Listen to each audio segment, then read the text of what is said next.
Hello বন্ধুরা, চলে আসলাম একটা নতুন রেসিপির ভিডিও নিয়ে।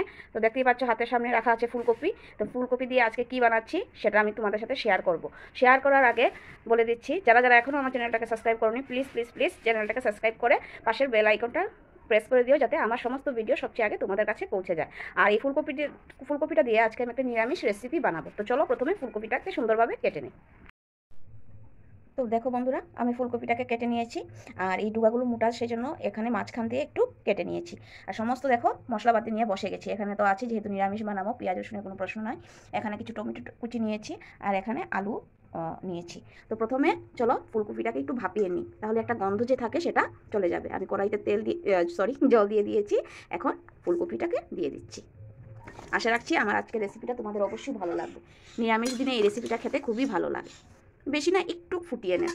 তো দিয়ে দিলাম কড়াইয়ে ফুলকপি। এখন ঢেকে দিচ্ছি। ফুলকপিটা তো ভাপানোর জন্য বসিয়ে দিয়েছি। আর চলো এদিকে একটু কাঁচামরিচ আর এই আদাটাকে একটু থেতিয়ে নিই, তাহলে টেস্টটা ভালো আসবে।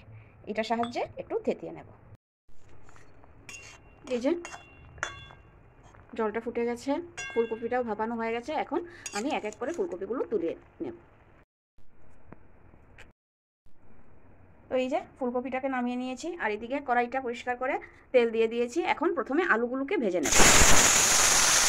দিয়ে দিচ্ছি সামান্য পরিমাণ হলুদ গুঁড়ো, নুনটা দিলাম না। সেই যে আলুগুলো ভাজা হয়ে গেছে, এখন এগুলোকে তুলে নেব। আলুগুলো তুলে নিয়েছি। এখন এই তেলে ফুলকপিগুলোকে একটু ভেজে নেব। সবগুলো ফুলকপি দিয়ে দিলাম। দিয়ে দিচ্ছি সামান্য পরিমাণ হলুদ আর খানিকটা লবণ, দিয়ে ভালো করে একটু নাড়িয়ে নেব। লবণটা দেওয়ার কারণে কিন্তু ফুলকপির থেকে অনেকটা জল বেরিয়ে আসবে। আর আজকের রেসিপি কি বানাচ্ছি সেটা কিন্তু, সেই রেসিপিটার নাম কিন্তু এখনও বলিনি বন্ধুরা। তো আজকে বানাচ্ছি নিরামিষ ফুলকপি আলু রসা। আশা রাখছি তোমাদের ভিডিওটা অবশ্যই ভালো লাগবে। কেউ কিন্তু ভিডিওটা স্কিপ করবে না, পুরোটা ভিডিও দেখে নেবে। আর ভিডিওটা অবশ্যই ভালো লাগলে লাইক, কমেন্ট এবং শেয়ার করতে ভুলবে না। এই যে ফুলকপিটাকে একটু সামান্য ভেজে নিলাম, এখন এটাকেও তুলে নেব। তো এই দেখো বন্ধুরা, ফুলকপি আলু সব ভাজা হয়ে গেছে। এখন তরকারিটা বানাবো। তো তার জন্য আমি এখানে দিয়ে দিয়েছি কড়াইয়ের তেল।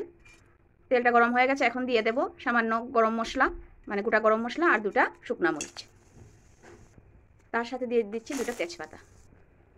এখন দিয়ে দেব থেতিয়ে রাখা আদা আর কাঁচামরিচ বাটা, আর দিয়ে দিচ্ছি সামান্য পাঁচফোড়ন।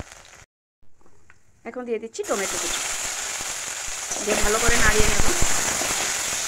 এখন এখানে একটা পেস্ট দিয়ে দিচ্ছি, মশলার পেস্ট। এতে আছে তোমার জিরের গুঁড়ো, ধনের গুঁড়ো, তারপর সামান্য কালারের জন্য কাশ্মীরি রেড চিলি পাউডার, নুন আর হলুদ। সবগুলো মশলাকে একবারে একটু গুলে রেখেছিলাম, কারণ গুলে রাখলে মশলার টেস্টটা, তরকারির টেস্টটা বেড়ে যায়।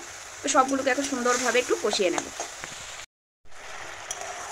এই দেখো টমেটোটা গলে গেছে, মশলাটা প্রায় কষানো হয়ে গেছে।